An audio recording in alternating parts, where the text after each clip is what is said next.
Hello guys, welcome back to our channel. Episode ആരംഭിക്കുമ്പോൾ കാണിക്കുന്നത് ക്ഷേത്രത്തിൽ പ്രാർത്ഥിച്ചുകൊണ്ട് നിൽക്കുന്ന മീനാക്ഷിയാണ്. കാർത്തികിന് എന്തെങ്കിലും സംഭവിച്ചു കഴിഞ്ഞാൽ ഞാനും എൻ്റെ കുഞ്ഞും ഇവിടെ തന്നെ വന്ന് ജീവൻ ഒടുക്കുമെന്ന് കരഞ്ഞുകൊണ്ട് പറയുകയാണ് മീനാക്ഷി. അപ്പോഴാണ് ഒരു ചെറിയ പെൺകുട്ടി മീനാക്ഷിയുടെ അടുത്തേക്ക് വരുന്നത്.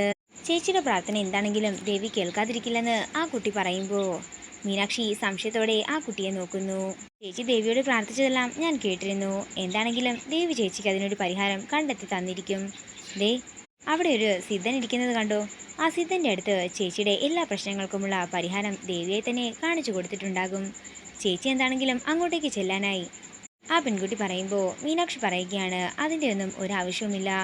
എൻ്റെ കാര്യങ്ങളെല്ലാം ഞാൻ ദേവിയോട് പറഞ്ഞിട്ടുണ്ട്. ദേവി എൻ്റെ പ്രാർത്ഥനയും കേട്ട് കാണും, അത്രമാത്രം മതി എനിക്ക്. എന്നിട്ടും ആ പെൺകുട്ടി ആ സിദ്ധൻ്റെ അടുത്തേക്ക് പോകാനായി മീനാക്ഷിയെ നിർബന്ധിക്കുകയാണ്.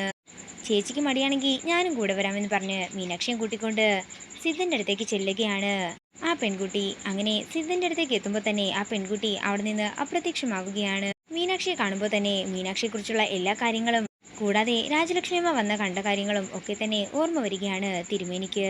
തുടർന്ന് മീനാക്ഷി തന്റെ പ്രശ്നങ്ങൾ പറയാൻ ആരംഭിക്കുമ്പോഴേക്കും തിരുമേനി പറയുകയാണ്, കുട്ടിയൊന്നും പറയണ്ട, കാര്യങ്ങളെല്ലാം എനിക്ക് മനസ്സിലായി. കുട്ടി സ്വന്തം ഭർത്താവിന് വേണ്ടി ഇങ്ങനെ ഉള്ളു തുറന്ന് സംസാരിക്കുമ്പോൾ എന്താണെങ്കിലും ദേവിക്കത് കേൾക്കാതിരിക്കാൻ സാധിക്കില്ലല്ലോ. അപ്പോൾ എൻ്റെ കാർത്തിയേട്ടന് എല്ലാം ശരിയായി എന്നാണോ തിരുമേനി പറയുന്നതെന്ന് മീനാക്ഷി ചോദിക്കുമ്പോൾ അതെ, എല്ലാം ശരിയായെന്ന് തിരുമേനി പറയുന്നു. അറിയാതെ ഞാനും ചില തെറ്റുകൾ ചെയ്തിട്ടുണ്ടായിരുന്നു. അതാകും കുട്ടിയെയും ദേവി എൻ്റെ മുന്നിൽ തന്നെ കൊണ്ടെത്തിച്ചത്. കുട്ടി എന്താണെങ്കിലും സമാധാനമായി പോയി വരാൻ പറഞ്ഞുകൊണ്ട് കൈ കൂപ്പുകയാണ് തിരുമേനി. പിന്നീട് കാണിക്കുന്നത് മീനാക്ഷി വൈകമോളയും കൊണ്ട് ഹോസ്പിറ്റലിൽ എത്തിയിരിക്കുന്നതാണ്. അതേസമയം മീനാക്ഷിയെ കണ്ട് ഞെട്ടലോടെ നിൽക്കുകയാണ് മൈഥിലി. മീനാക്ഷി കാർത്തിയുടെ മുറിയിലേക്ക് ചെല്ലുകയാണ്.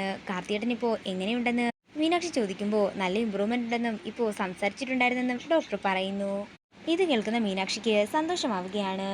പിന്നീട് കാണിക്കുന്നത് മീനാക്ഷി കണ്ട തിരുമേനി ചെമ്പകമംഗലത്ത് എത്തിയിരിക്കുന്നതാണ്. തുടർന്ന് രാജലക്ഷ്മിയമ്മ പറഞ്ഞതനുസരിച്ച് ആരതി ഒഴിഞ്ഞ് സിദ്ധനെ അകത്തേക്ക് സ്വീകരിക്കുകയാണ് രാജലക്ഷ്മിയമ്മ. അന്ന് രാജലക്ഷ്മിയമ്മ എന്നെ കാണാൻ വന്നപ്പോൾ ഇവിടെ നടക്കുന്ന ദുരന്തങ്ങളെക്കുറിച്ചും ഇവിടുത്തെ ആൾക്കാരെക്കുറിച്ചുമൊക്കെ എന്നോട് പറഞ്ഞിട്ടുണ്ടായിരുന്നു. ഊവ്, അതിനുള്ള പരിഹാരം സിദ്ധൻ തന്നെ പറഞ്ഞു തന്നിട്ടുണ്ടായിരുന്നല്ലോ മീനാക്ഷിയുടെ കാര്യം. അതെ, അതാണ് ഞാൻ പറഞ്ഞ അബദ്ധം. ഞാൻ മനക്കണ്ണിൽ കണ്ടതും നിങ്ങളോട് പറഞ്ഞതും തമ്മിൽ പിഴവ് സംഭവിച്ചെന്ന് എനിക്കിപ്പോഴാണ് മനസ്സിലായത്. ദേവി അത് മനസ്സിലാക്കി തന്നു എന്ന് വേണം പറയാൻ. അതേസമയം ഇതെല്ലാം കേട്ട് സംശയത്തോടെ നിൽക്കുകയാണ് സാവിത്രിയും മാലതിയും രാജലക്ഷ്മി അമ്മയും. എനിക്ക് തെറ്റുപറ്റിപ്പോയതാണ്. ഈ കുടുംബം നാശത്തിലേക്ക് പോകുന്നത് മീനാക്ഷി കാരണമല്ല, അതിന് കാരണം മറ്റൊരാളാണ്. അതിനെപ്പറ്റി ഞാൻ വിശദീകരിക്കാൻ നിന്നാലേ ഈ വീട്ടിലെ സമാധാനം എന്നേക്കുമായി നിന്നുപോകും. ഒരു കാര്യം മാത്രം ഞാൻ പറയാം, മീനാക്ഷി മുഖേന ഈ കുടുംബത്തിന് നല്ലത് മാത്രമേ നടക്കൂ.